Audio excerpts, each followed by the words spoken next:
성도 여러분, 한 주간 평안하셨습니까? 여러분이 치열하게 살아내는 그 일상, 그 갈릴리의 현장에서 부활의 증인으로 사시느라 참 고생 많으셨습니다. 오늘은 부활절 6번째 주일이고, 그리고 우리를 길러주신 부모님의 사랑을 기리는 어버이 주일입니다. 오늘 저는 여러분과 함께 거룩의 시작점이라는 제목의 말씀을 나누려고 합니다. 오늘 우리가 함께 읽은 성경은 레위기였죠. 사실 레위기 하면 좀 딱딱하게 느껴지죠. 성경 일독을 결심했다가도 이 복잡한 제사 이야기와 그리고 규칙, 규범, 규례 이렇게 성경을 읽다가 포기하게 되는 곳이기도 합니다. 레위기, 성경 제목 그대로 위기를 맞이하는 곳이죠. 그런데 이 레위기 전체를 관통하는 그 핵심 단어가 딱 하나 있습니다. 그것은 거룩입니다. 오늘 본문 2절에서 하나님은 아주 분명하게 말씀하십니다. 너희는 거룩하라. 이는 나 여호와 너희 하나님이 거룩함이니라. 나는 여호와 너희 하나님이다. 내가 거룩함으로 너희도 거룩하여라. 여기서 거룩은 이 히브리어로 그 카도슈라고 합니다. 근데 이 본래의 뜻은 아주 단순한데요. 구별되는 것입니다. 하나님이 거룩하시다는 것은 하나님은 이 세상의 어떤 피조물과도 섞이지 않는, 섞일 수 없는 그런 절대자라는 것이죠. 그러니까 구별된 분이라는 뜻입니다. 그런데 그런 하나님께서 티끌로, 흙으로 지어진 이 연약하기 연약한 저희들에게, 우리를 향해서 나처럼 너희도 구별되어라 라고 명령하십니다. 이것은 세상과 섞이지 않고 하나님의 백성답게 때로 떼어놓은 상태, 따로 구별되어서 떼어놓은 그 상태를 말하는데요. 여러분, 우리가 거룩하다라고 하면 여러분 어떤 모습이 떠오르십니까? 성경책을 가슴에 안고 경건하게 앉아있는 그 모습인가요? 물론 그것도 거룩의 한 단면일 수 있습니다. 그러나 오늘 성경이 말하는 이 진짜 거룩은 예배당 안에서 결정되지 않습니다. 예배가 끝나고 성경을 덮은 뒤 우리 집 현관문을 열고 그 속으로 들어가는 그 순간부터 사실은 진짜 거룩이 시작됩니다. 거룩은 우리 머릿속에 들어있는 이론이 아니라 우리의 손발이 움직이는 삶의 현장에서 증명되어야 하기 때문입니다. 하나님께서는 이 제사 드리는 법을 이 레위기에서 구구절절하게 설명을 하시다가 갑자기 오늘 이 본문에 이르러서는 아주 실제적인 이야기를 꺼내십니다. 네가 정말 거룩해지고 싶니? 그렇다면 내 부모를 어떻게 대하는지부터 보자 하시는 겁니다. 이 거룩의 첫 단추가 부모님과의 이 관계라는 사실, 우리 오늘 이 말씀에 한번 깊이 빠져보기를 원합니다.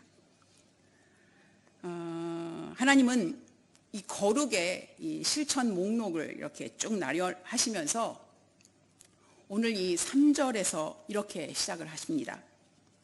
3절 전반부에 너희 각 사람은 부모를 경외하고,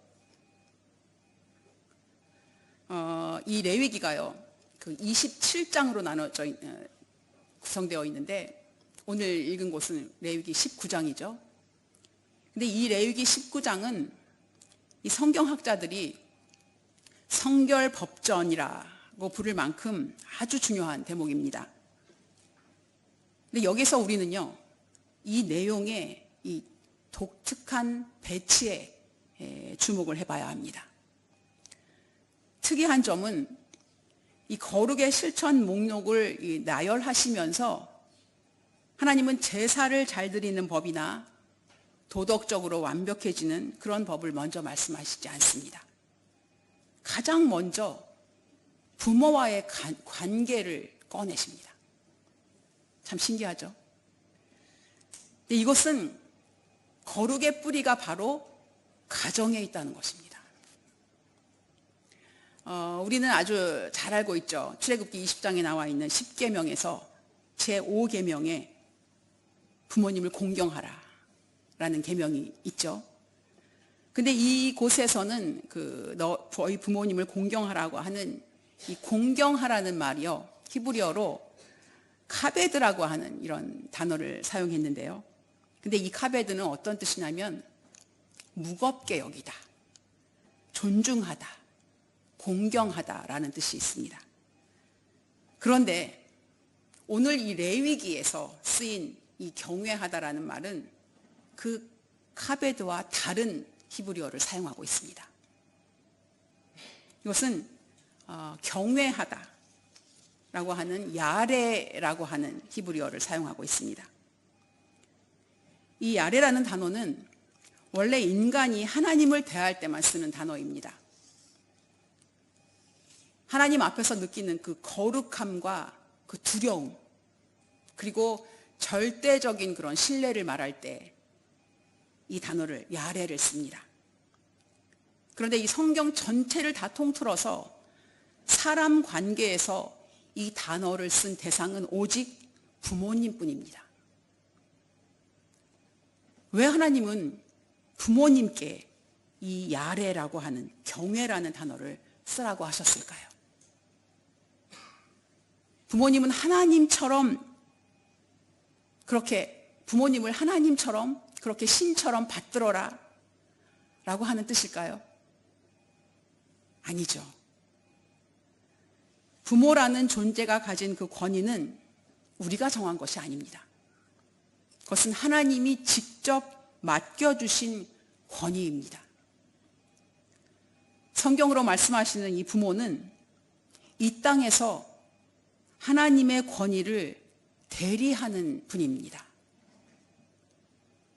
하나님은 이 부모님이라고 하는 이 통로를 통해서 우리에게 생명을 주셨습니다. 그래서 우리가 부모님을 대하는 그 나의 태도가 곧 보이지 않는 하나님을 내가 어떻게 대하고 있는가, 그것을 보여주는 가장 정확한 지표라는 것입니다. 그런데 우리는 부모님을 공경하라 라고 말하면 우리 부모님이 공경할 만한 자격이 있는지부터 따집니다. 우리 부모님은 존경할 만한 분인가? 나한테 해준 게 뭐가 있나? 하지만 성경은 부모님의 자격을 보라고 하지 않습니다. 하나님이 그분을 내 부모로 세우셨다는 그 사실 하나만으로 경외하라 라고 하십니다. 거룩은 바로 이렇게 거창한 게 아니라 내 곁에 부모님을 하나님 대하듯 무겁게 대하는 것, 그분의 인생을, 그분의 그 인생의 경험과 그 삶 자체를 무겁게 그렇게 대하면서 존중하는 것, 인정하는 것, 거기에서부터 진짜 거룩이 시작된다고 하십니다. 거룩의 첫 번째 단계는 대단한 헌신이 아니라 내 부모의 존재를 무겁게 여기고 하나님이 세우신 그 질서 앞에 겸손히 머리를 숙이는 그 경외, 그것에서부터 시작됩니다. 이 담백하고도 엄중한 명령 앞에 우리가 어떻게 응답해야 할지를 한번 고민해 보기를 바랍니다. 3절 후반절을 보면 더 놀라운 이 배치가 나옵니다. 부모를 공경하라, 부모를 경외하라라는 이 말 뒤에요, 따라붙는 말씀이 있습니다. 나의 안식일을 지켜라. 나는 너희의 여호와 하나님이니라. 성경을 읽다가 이 대목에서 좀 고개를 갸우뚱하게 되었습니다. 하나는 부모님을 모시는 자식의 도리이고, 다른 하나는 그 안식일을 지키는 그 예배자의 본분이죠. 이 둘이 겉보기에는 참 달라 보이지만 하나님 안에서는 결국 하나로 이어지는 신앙의 모습이라는 것입니다. 세상의 기준으로는 전혀 다른 영역처럼 보이지만 하나님께서는 이 두 가지를 이 한 절에 묶어서 동등한 위치에 놓으셨습니다. 그러니까 하나님은 부모를 경외하는 것과 안식일을 거룩히 지키는 것을 떼어놓을 수 없는 하나의 세트로 한 문장에 묶어 놓으신 것입니다. 왜 그러셨을까요? 이 두 계명 모두가 하나님의 주인 되심을 인정하는 것이기 때문입니다.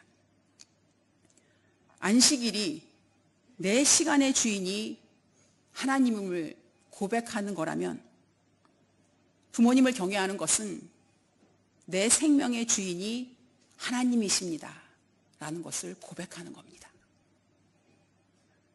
여러분, 우리는 하늘에서 뚝 떨어진 존재가 아닙니다.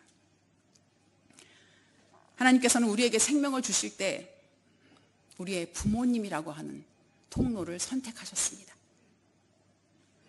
그러므로 내 생명의 근원을 거슬러 올라가다 보면 그 끝에는 바로 창조주 하나님이 계십니다. 결국 부모님을 경외하지 않는 것은 하나님께서 나를 이 땅에 보내신 그 섭리와 질서를 부정하는 것과 같습니다. 안식일을 무시하는 것이 하나님의 통치를 거부하는 것이듯 부모님을 가벼이 여기는 것 또한 하나님의 창조 질서를 거역하는 일이 되는 것입니다. 그러니까 이 3절은요, 아주 실제적인 질문을 우리에게 던집니다. 너희는 주일에는 거룩하게 안식일을 지킨다며 예배를 드리는데 평일에는 내 부모를 어떻게 대하고 있느냐라는 물음입니다. 이 두 가지가 균형을 이룰 때 비로소 성경이 말하는 온전한 거룩이 완성되는 것입니다. 그래서 안식일에 이 예배드리는 마음으로 평일날에 그 삶 속에서 부모님의 그 연약함을 품어드리는 것이 바로 성경이 말하는 진짜 거룩이라는 것입니다. 우리가 주일에는 거룩하게 예배를 드리면서 집에 돌아가서는 부모님의 반복되는 잔소리에 짜증을 내고 그 연약함에 답답해한다면 우리의 예배는 반쪽짜리라는 것입니다. 예배당에서의 그 경건이 우리 부모님들의 그 거친 손을 잡는 따뜻함으로 이어져야 한다는 것이죠. 나는 너희의 하나님 여호와이니라 라는 이 엄중한 이 자기 선언 아래 안식일을 거룩히 지키듯 부모님을 대하는 그런 우리 모두가 되기를 소망합니다. 또 성경은 부모님을 공경하는 마음이 단순히 우리가 알고 있는 이 지식으로 머물기를 원하지 않으십니다. 이 공경의 마음은 반드시 어떤 구체적인 행동으로 이어져야 한다고 하십니다. 그렇게 구체적인 행동으로 되어서 우리 삶으로 흘러가야 한다는 것입니다. 다시 말해서 이 거룩한 삶의 완성은 어떻게 완성이 되는가? 이것은 축복이라는 행동으로 이루어집니다. 오늘 우리가 읽었던 역대상 16장의 말씀을 한번 보길 원합니다. 다윗 왕의 이 모습에 한번 주목해 봅시다. 다윗은 그토록 염원하던 그 하나님의 법궤를 무사히 안치하고 그 이스라엘 백성들과 함께 정말 기쁨에 성대한 예배를 드립니다. 왕으로서는 그의 일생에서 가장 영광스럽고 빛나는 순간이었죠. 하지만 그 화려한 그 예배와 축제의 끝에서 다윗의 관심은 사실은 다른 곳을 향하고 있었습니다. 그것은 아주 정적이었지만 확신에 가득한 행동이었습니다. 43절은 이렇게 기록합니다. 모든 백성이 각각 그 집으로 돌아가고 다윗도 자기 가족을 위하여 축복하려고 돌아갔더라. 그 백성들의 환호성을 뒤로하고 다윗은 집으로 발걸음을 서두릅니다. 왜 그랬을까요? 성경은 분명히 기록합니다. 자기의 집을, 즉 자기의 가족을 축복하기 위해서였다고 말입니다. 여기서 우리가 오해하지 말아야 할 것이 있습니다. 이것이 그저 가족을 사랑하는 자상한 아버지의 모습만을 보여주는 것이라고 생각해서는 안 됩니다. 이 다윗에게 가장 중요했던 것은 하나님의 그 법궤를 맞이하면서 경험했던 그 거대한 그 하나님의 은혜를 가정이라고 하는 가장 작고도 본질적인 장소에 가장 먼저 전달하는 것이었습니다. 수만 명의 환호나 그 왕으로서의 권위보다 다윗은 하나님의 축복을 전달하는 통로, 그 사명을 더 무겁게 여겼습니다. 하나님의 은혜를 가족과 나누는 것, 그것은 개인적인 감정을 넘어서 예배의 감격을 일상의 질서로 잇는 참된 경건의 완성입니다. 그리고 우리가 말하는 이 거룩의 마침표라는 것입니다. 다시 말하면 이 거룩의 마침표는 축복으로 찍어야 한다는 것입니다. 여기에서 우리가 꼭 짚고 넘어가야 할 또 한 가지 오해가 있습니다. 바로 축복권에 관한 생각입니다. 여러분, 우리 흔히 축복은 목회자나 어떤 특별한 영적 지도자들만이 할 수 있는 전유물이라고 생각하곤 하죠. 축복은, 축도는 목사님만 하는 거 아니야? 라는 생각입니다. 이게 축도나 무슨 안수기도처럼 어떤 특별한 형식을 떠올리다 보니까 내가 어떻게 감히 축복을 해? 라고 뒤로 물러가 계실 때가 많죠. 성도 여러분, 그렇지 않습니다. 다윗은 한 가정의 가장으로서 그리고 하나님의 백성으로서 자신에게 주어진 마땅한 권리를 행사한 것입니다. 성도 여러분, 베드로 전서에는 우리 모두를 왕 같은 제사장이라고 부릅니다. 축복권은 특정한 그런 직분자, 목회자에게만 갇혀 있는 것이 아닙니다. 이 말은 목사인 저뿐만 아니라 하나님을 믿는 우리 모두에게 하나님의 이름으로 복을 빌어줄 수 있는 자격이 주어졌다는 것입니다. 내 부모를 위해서, 내 자녀를 위해서, 내 이웃을 위해서 하나님의 축복을 빌어줄 수 있는 그 축복권이 우리에게 있습니다. 하나님이 저와 여러분의 입술에 그 축복권을 담아주신 것입니다.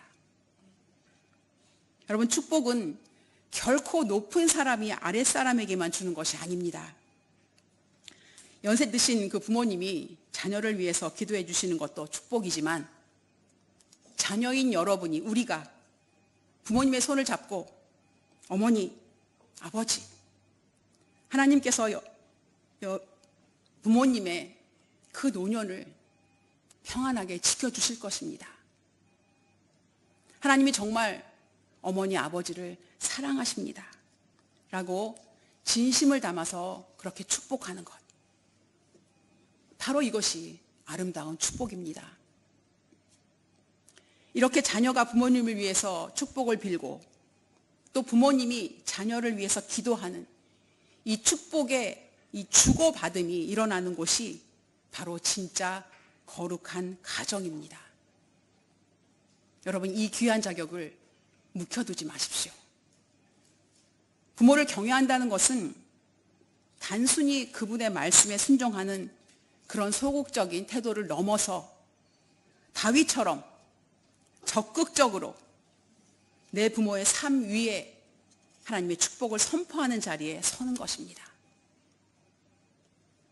밖에서는 거룩한 장로요, 권사요, 집사처럼 보이지만 정작 집으로 돌아가서 부모님과 냉랭하게 지내고 또 자녀들에게 축복의 말을 하는 대신 자녀를 저주하거나 정말 인색한 그런 말을 한다면 그것은 레위기가 말하는 이 거룩과 다윗이 보여준 신앙의 본질에서 한참 벗어난 것입니다. 하나님이 우리에게 주신 이 복을 빌어주는 권리를 마음껏 사용하시길 바랍니다. 이러한 축복의 이 순환이 막힘없이 일어나는 곳이 바로 성경이 말하는 거룩한 가정입니다. 여러분이 예배를 통해 은혜를 받으시면 그 은혜를 들고 다윗처럼 집으로 달려가세요.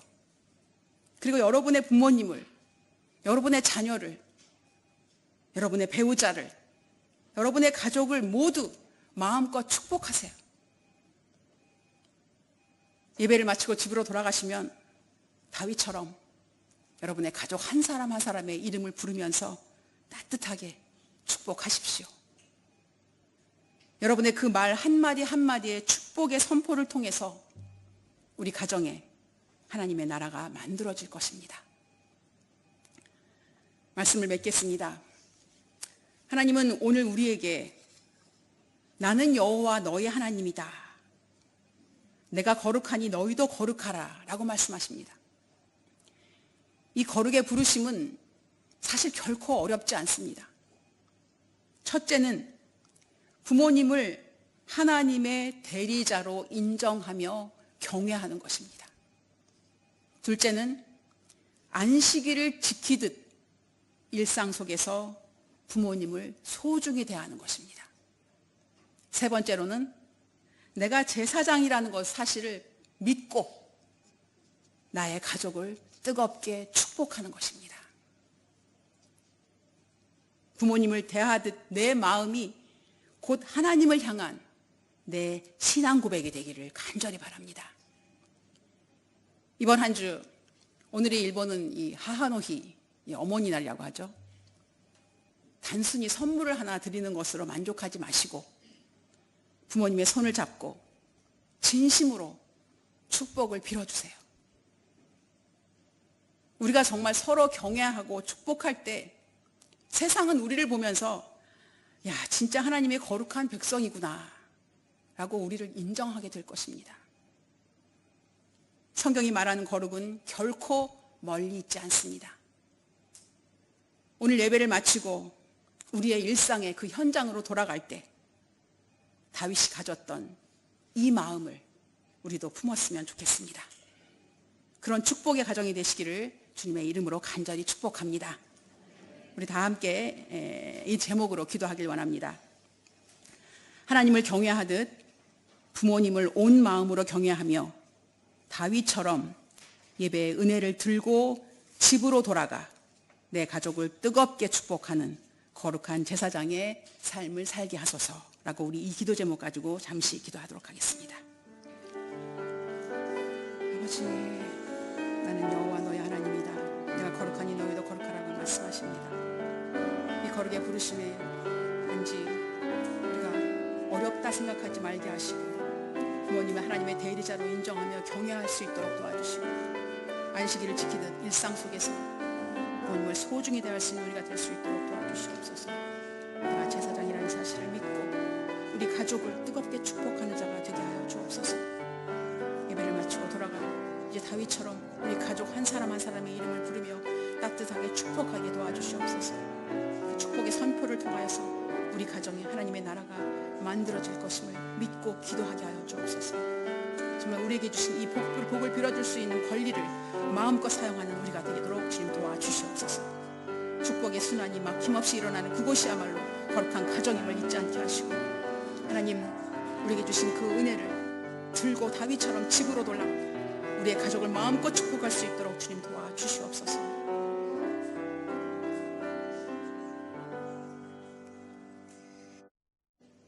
아버지 하나님, 참된 거룩은 멀리 있는 것이 아니라 내 곁에 부모님을 존경하고 가족을 축복하는 일상에서 시작됨을 깨닫게 하시니 감사합니다.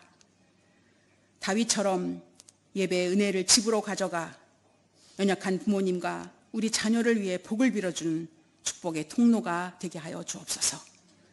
부모님을 하나님의 선물로 소중히 여기며 우리의 매일이 하나님께 기쁨이 되는 거룩한 예배가 되게 하여 주옵소서. 예수 그리스도의 이름으로 기도드리옵나이다. 아멘.